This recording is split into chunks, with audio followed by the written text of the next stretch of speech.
নমস্কার বন্ধুরা, আমি নীলিমা কুকিং শো থেকে আজ বানাতে চলেছি সাবুর পায়েস। আমি দুধটাকে বসিয়ে দিয়েছি।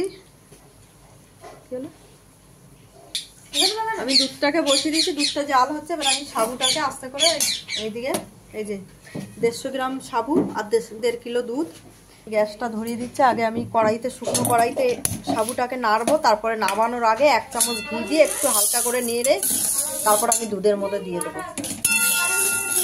আমি এখন এই যে দিয়ে দিচ্ছি 1 চামচ ঘি দিয়ে আমি এটাকে হালকা করে ফ্রাই করে আমি দিয়ে দেবো।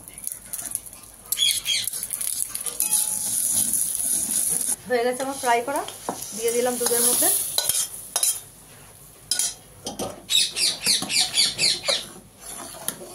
এবার আমি এইভাবে এটাকে জাল দিয়ে ঠিক পায়েস যেমন হয় সেরকম হবে। দেখুন বন্ধুরা কি সুন্দর ফুটছে, এই সুন্দর হয়ে এসছে, ঘন হয়ে এসছে। এবার আমি 2টো এলাচ থেতো করে রেখেছিলাম, এই 2টো দিয়ে দিলাম।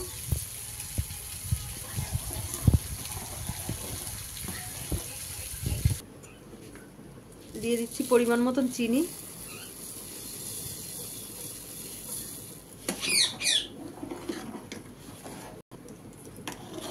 দিয়ে দিচ্ছি একটু লাল বাতাসা।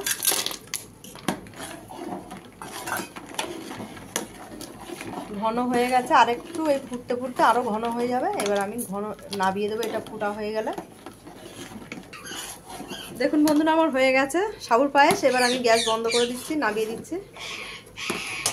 দেখুন বন্ধুরা সাবুর পায়েস আপনাদের ভালো লাগলে আপনারাও বাড়িতে এরকম বানিয়ে খেয়ে ট্রাই করে দেখতে পারেন। আর নীলিমা কুকিং শোটিকে আপনারা সাবস্ক্রাইব, লাইক, কমেন্ট, শেয়ার করবেন ইউটিউবে।